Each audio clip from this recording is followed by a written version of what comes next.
Hey everybody, we're back. Been a minute. Happy 2022. If we haven't seen you, I hope your year is going great. We took a week off from recording to, we did some renovations here, Chef. You got away for a little getaway up in a cabin in the snow. It was great. Yeah, it snowed a lot. We were snowed in, and Megan had a great time. We took the dogs. Awesome. And Lisa and I slipped away to Florida and had some R&R. That warm weather. It was nice. I'm not gonna lie. I took the doors off the Jeep, and it was great cruising weather. That's perfect. So this is our virtual tasting we do practically every single week, and we are very excited. This is one of our favorite times of the week that Chris and I actually get to sit down and spend about 30 minutes. Quality time. Well, plus all chewing the fat. Plus all the preparation and the post-op. You talking about the 30 seconds? Well, it counts. So this is what we do. We grab 2 glasses, a wine tool sometimes, a couple of bottles, and we set our little iPad up there, and I say, Chef, what do you want to talk about? He goes, I don't know, let's just wing it. And that's what we do every week. Every single week. So you get the authentic take one. It's always take one. Unless sometimes there'll be 2, but it's just like part 2. There'll be a continuation. But it is a continuation because the pad stops working. Yeah, we've had a few technical glitches in our early days. Oh, that's right. Years ago. We've been very fortunate. Years ago. Well, we've learned how to delete things since then. Well, there's no deleting now. We're gonna get down to it, and you'll get our real reaction from real people. Thank you. And this, I'm excited about as this. we're gonna start in Great Italy color. today. Real light. And Chef Chris, they do it. I just want to know we do have 2 twist offs for your convenience. So when you pick up your virtual pack, there's going to be great temptation to go ahead and twist these off on your way Let home. them breathe. Let them breathe. If on you the way wait home. till you get home, the anticipation to watch the video is too intense. Right. Yeah. And so it's not really going to get all the aromas and the bouquet flushed out if you don't like pregame on the way home. I don't want to name names, but I would recommend that Stan doesn't pick these up this week. So La Morete, this is a beautiful producer of all things delicious from the Lake Garda area of Italy. That would be in your northeastern part of the country. And this is where the famous Amarones and Ripassos come from. And that grape that is the most dominant, that really drives everything, is the Corvina grape. Of course, it will be blended with other indigenous grapes. That is very much the norm as well. But Corvina is the grape that's driving this train. Chef, have you had a chance to get in there yet? Yeah, not only does it, this is, don't take offense. This is a lot better than I thought it was going to be. Did you think it was going to be too light? I did when I looked at the color. Yeah. I thought I was like, oh, we're gonna get some raspberry, we're gonna get some, but this is full of. I mean, I'm getting blackberry immediately, and I wasn't expecting black dark fruit off the bat, and it's so smooth. I guess it was about. I mean, the fruit is not jammy at all. It's very fresh. I want to say it was probably the first year I was here when the winemaker was in from Italy, and the owner actually, and. This guy had heard about this, guy selling all this weird international wine up in Mount Airy at a winery, and he wanted to come up and visit. And so they drove, which is essentially an hour out of their way. Came up, he had lunch. Do a round trip, yeah. Yeah, he came up and had lunch, and he and I talked for about an hour and a half. He poured his whole portfolio. I've been a huge fan ever since. And this was one of those that really stood out. I think we served it that first year, but I just haven't circled back around to it. We have a new vintage, and of course, we weren't doing virtual videos back then either. No, that was a COVID thing. I think it's very, very relevant to circle back around and talk about this great wine from Italy. And I think, Chef, another interesting thing about this is the freshness of it. It's so fresh. It's not jammy at all. Right. Normally with the darker fruits, it's a little not syrupy, but it's very jammy. This is just just squeeze some fruit in there. I mean, Yeah. it's just bright as a button and just delicious. But it's not light on the palate. The weight is great on this. I agree. And boy, it'll go with just about anything on the planet. I think this would go great with tuna or salmon because of its freshness factor. Yes. And I think this would be great with duck as well. I sure hope it goes with pork belly because that's what we're doing. Oh yes. well, you know how we love our fruity reds with our pork belly, so that's going to be a great pairing. Well, and I've got it dry marinating right now, and I rubbed a lot of orange and coriander and ginger on it. That It's ginger, got a little bit of it's gonna be spice. banging. Yeah, it's going to be banging. And of course, the fat is going to love this little bright fruit. So I think that's going to be a real winner. Oh yeah. Well, put it in tonight and let it go overnight. It's going to be Sure. gorgeous. You think about all those great pork, in Italy, Especially braised. You get a lot of braised. Yeah. Well, it's either aged for 2 years Right. or braised for 15 hours. Yep. You don't get anything in between. Yeah, but so probably, arguably the best pork products in the world probably come from Italy. Absolutely. They have some of the best pigs in the world, so it makes sense that And Spain just want to do a shout out real quick, Chef, because your beautiful daughter, which more importantly my goddaughter, when she was little, she didn't say salmier, she said salami. Well, part of it is because she's a comedian.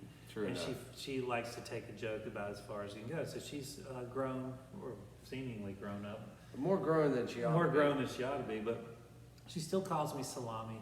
And I got to see her for the first time after Christmas. She said, Uncle Ed, I got you this Christmas present. Birthday's not for another month. Oh, by the way, she's also born in February. Yeah, like I am. February, yeah. Well, anyway. That's why you're both dehydrated. That's right. So she handed me the little Christmas gift I opened up, and sure enough, it was an Italian salami in there, and we had a really good laugh. But yeah, and I'm really going to enjoy that outside of the joke aspect. It's a really nice salami, and that would also go with this as well. So basically, think of all your pork things. You're going to absolutely.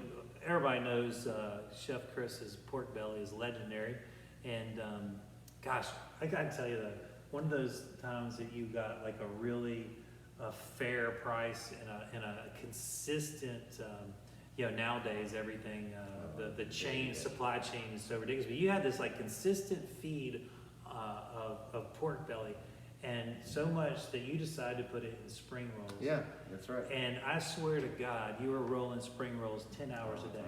Well, you know, and it's funny too, because it was a mix. Nobody was on the fence about it. No, they either were like, no way, they were like, or this is the greatest. Like, are you kidding me? Where's the shrimp spring rolls? Where's the shrimp? And the other side of that is I'm gonna need 3 to get. Yeah. I mean, right. they actually adored them You or made hated them. you made some enemies because the shrimp spring rolls are legendary. But you also but the pork belly collard green spring rolls were the stuff of legend. Yeah, but that pork belly that you do, Chef, it really is. All that time, the extra steps you take, that's where it shows out. It takes a lot of time, and we're very fortunate too that here in North Carolina is the pork capital of the. That's right. Of the at least the eastern United States, if not the whole country. But Darcy Farms, Cheshire Pork, Lady Edison. So I mean, we have access. We've been immune to that aspect of it. Sure. I mean, certainly we have a lot, but the commodity stuff just wild. And we're very fortunate that we have a lot of local suppliers that don't sell to that aren't considered part of the economy, really. I guess is what you would say. Yeah. So we've kept our pork belly stash pretty well, but it takes just like anything. I mean, anything non-primal, it takes a lot of work. Yeah. It's not as expensive, but it really is when you think about the labor and the time and all the things you have to do to make it delicious. Right. Just on the face of it, the price isn't. Yeah, that's what a lot of people don't understand. Like, ossobuco, probably my favorite Italian dish, if not favorite dish, period. And, people are like, well, you can get a pork shank or a veal shank or a lamb shank, and they're inexpensive cuts of meat. But the amount of preparation and time and really ingredients. I was about to say, we don't sneeze at ossobuco. I mean, you could take everything you use to braise an ossobuco and just make the most elegant sauce or dish in the world, and that's just the seasoning for it. So there is a lot that goes into bringing some of those less expensive cuts up to on par with what someone would associate a primal cut. So, primal cut's pretty boring. They can be. It can be. You get a ribeye, it's pretty flavorful, a lot of fat. But some of the other ones, I mean, they're delicious, but they're just they can be a bit of a snooze. Well, I will say this, Chef, since you brought it up. You sent me a little care package for my trip to Florida. That's right, yeah. With some of the most beautiful New York strips those are stunning, weren't they? Ever put on my lips. And we had a beautiful in-house meal. That was the only night we ate in, and it was probably the highlight of our feast. We did the same. I mean, and I turned it into 3 meals because we couldn't go anywhere because we were snowed in and we had Megan. Yeah. But we did a traditional, just some roasted potatoes and some French beans and strips, delicious. And then I made a version of huevos rancheros the next morning. Nice. With the leftover, and then the next night I made tacos. Huevos rancheros, man, I love it. I haven't had that in a minute. So I did a hash with some black beans and avocado and poached eggs and all this seasoning. It was on point. Wonderful. Yeah, Mrs. Wishart was well pleased with that. But yeah, those sitting in duck fat for 2 days, seasoning them up didn't hurt them at all either. That's pretty solid. I feel like that might have helped a little. Well, I mean, they had great marbling anyway. I mean, we buy great meat here. There's no It's doubt amazing what duck fat will do for your meats. If you guys, if you buy steaks, or if you buy a whole loin cut your own steak, which not many people are doing, but if you do happen to buy extra steaks when you're, like, say you get one of those family packs that are pre-sliced or whatever, and there's a couple extra steaks, if you can rub those, and of course, most people don't have duck fat, but if you do, it is glorious to just baste your beef with, and it preserves it, and obviously gives it more flavor too. Some people, sometimes I recommend that you save your bacon grease. The problem is with bacon grease though, is that it's usually got bits of overcooked stuff. Yeah, and it's usually corrupted too. It can be a little overdone. But bacon, it has all these things in it, depending on what you're buying. Right. So you're getting a lot of things you don't want in your fat. But if nothing else, if you can plan it, if you have your steaks ahead of time, always salt them the night before you cook them, and just let them sit in the fridge, salted. Whether you're going to braise it, grill it, whatever. But that salt really works to tenderize the meat and really wakes up all the fat. And so you will always have a more flavorful steak or a braise or whatever you're going to do. Always take the time, salt them the night before, let them sit overnight, and then cook them. And if you don't have duck fat, or sometimes like just straight pork fat too. I mean, sometimes I'll render something clean like a leaf fat or a fat back, something like that that hasn't been cured. And so pork fat's excellent as well. You just have to be apply less. Because it is a bit more pronounced than is the duck. So you want to use a little bit less, but really any kind of salt and fat you can introduce to your meats the night before, always going to serve you well. This is you've made some of the chicken butter in the past. Oh, would you use chicken butter? Yes, but the only reason I wouldn't is because the chicken butter is so great on its own. It takes a long time to make. And it's just such a wonderful accompaniment. Yeah. To where, and you can't do that with duck fat. Yeah. You could fry things in duck fat, but duck fat isn't really a great condiment. Right. To where it's that chicken butter, man. Yeah. You get some fresh bread or anything, terrine or whatever. I mean, it's great. The spoon. It's great. I actually saw a guy, I was watching some video or something, where he actually made tuiles out of chicken fat, chicken butter fat or whatever, instead of just doing the straight butter. He did it. He like blanched the skin, and then blended it with like a little bit of flour and seasoning, and then did it like a tuile batter. Wow.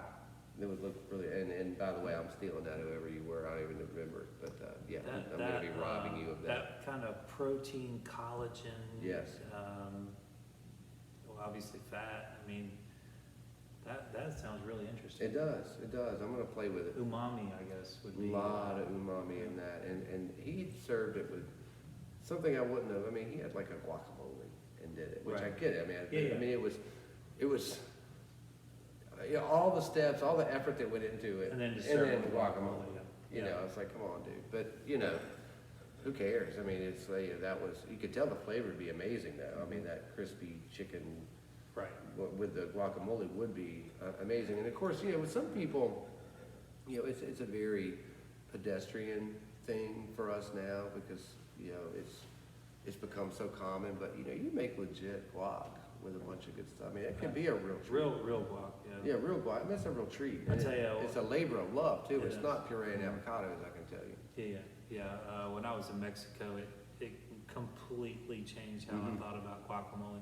Because we ordered it and it took about 20 minutes to get to us. I'm like, what in the world is going on? I mean, I know life is kind of slow here at the beach, but but then the guacamole came and it changed my life. It was so amazing. And of course, they have those massive avocados too. Oh my God!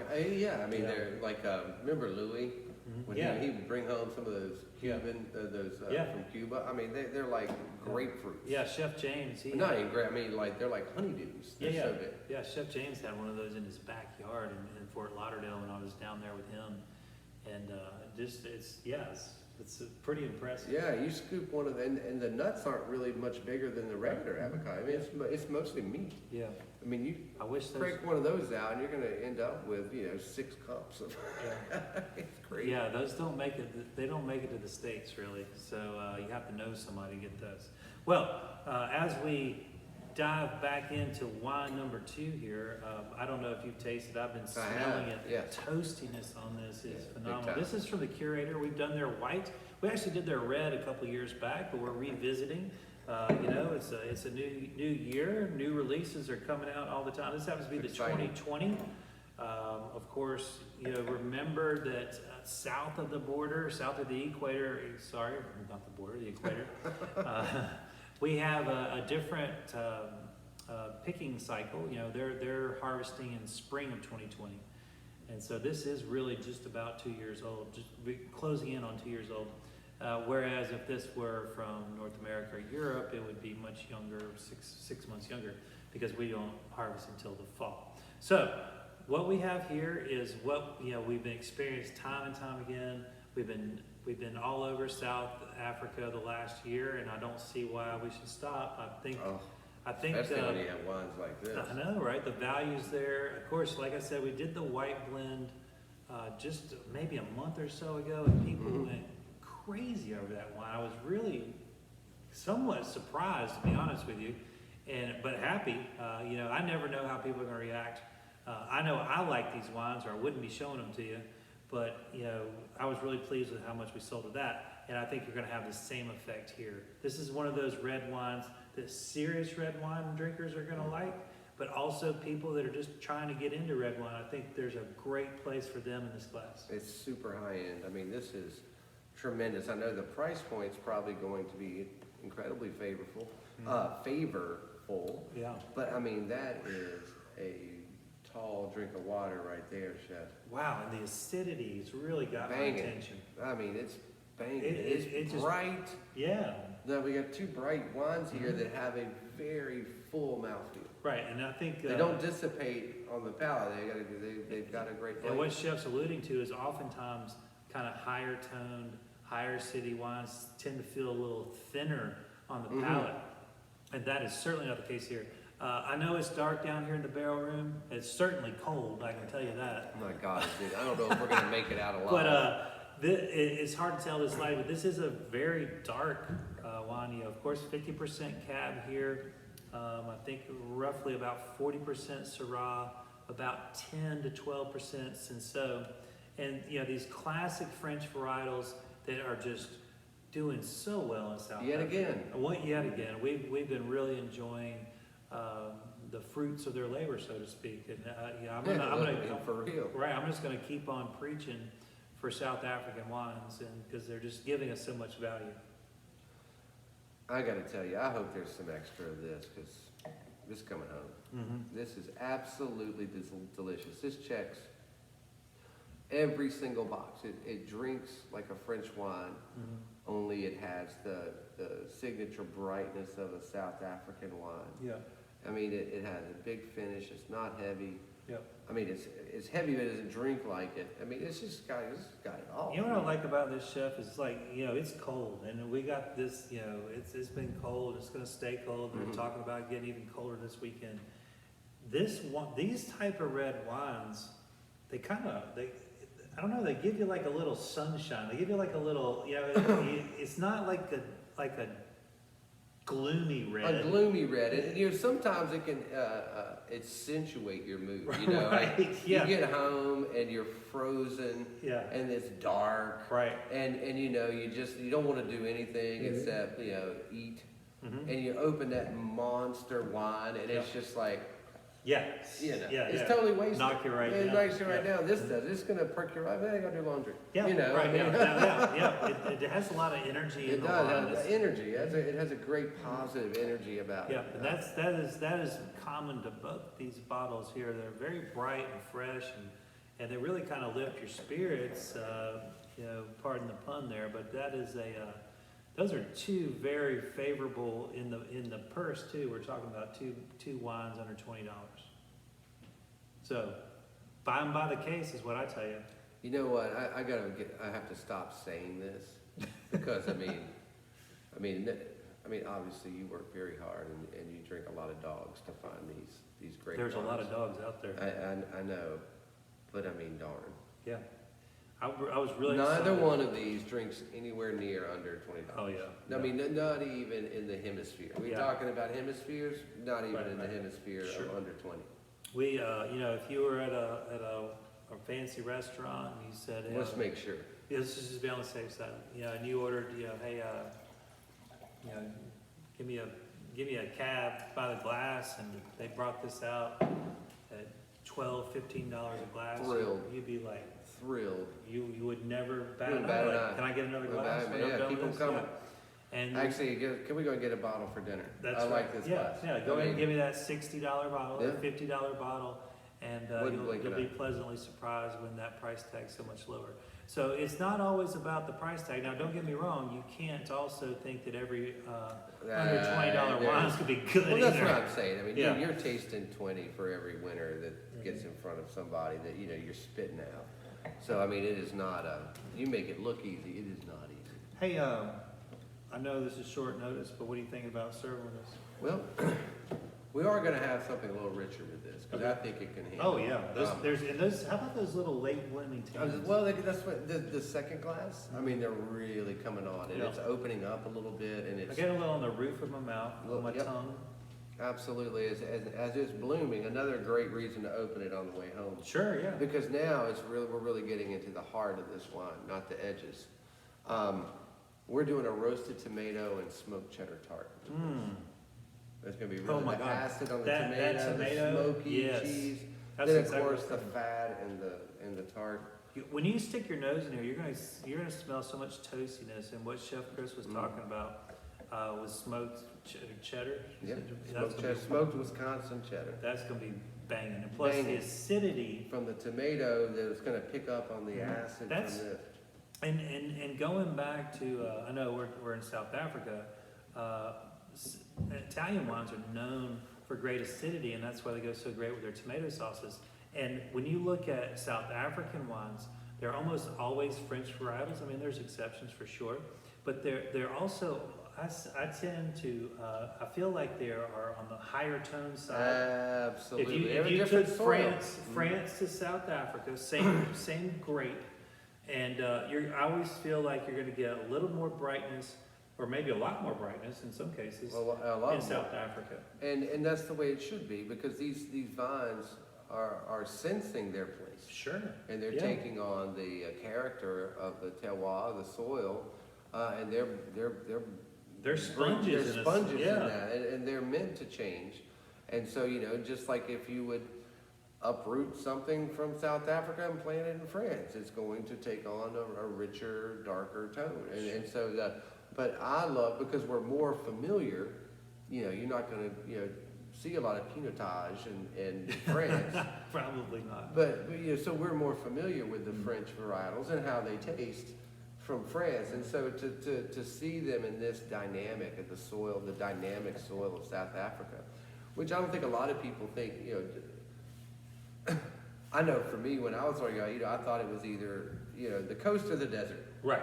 You didn't really think about the lushness in between, like the foothills and, you know, all the different topography that South Africa has. I was very ignorant to this, and then you start learning about wines and you start seeing all the different things. I mean, amazing topography in that area. I mean, that you would not, if to the casual observer, you have no reason not to think that, but it's fascinating. Yeah, fascinating. I think you're right, Chef. That is a diverse area, microclimates galore.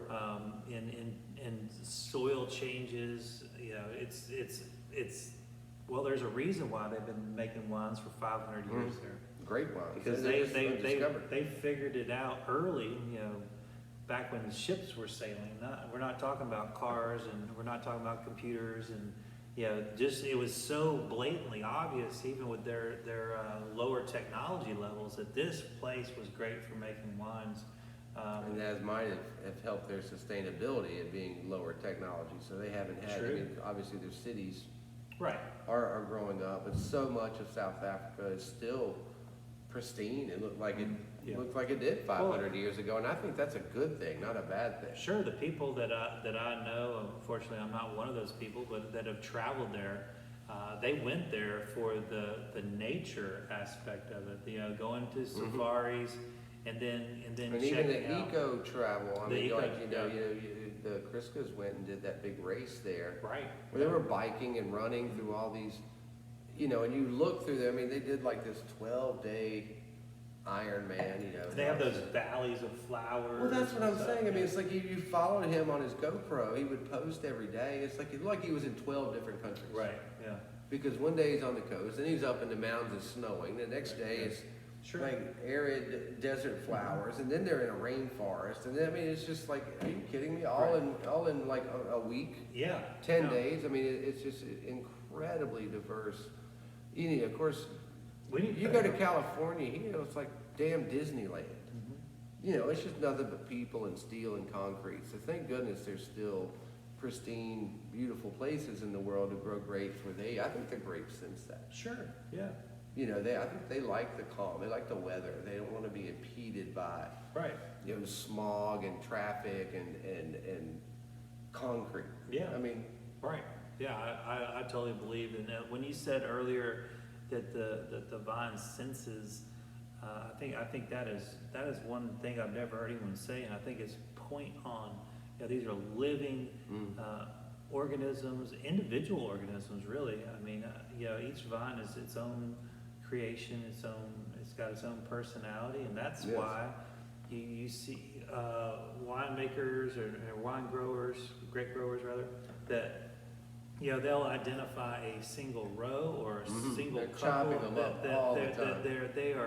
they realize that getting down to just a single bush is sometimes that they're each so special and deliver something special. And you know, obviously we have so much more to learn about wine, but it sure is fun doing it together. I'm telling you, and that is it is not even so much the knowledge as the journey. Yeah, I mean, we retain the knowledge clearly sometimes, but it's really the journey. And you know, when you're out there looking at a high-end retail, I don't mean the grocery store. When you're out there in high-end retail or a really advanced wine list, you'll see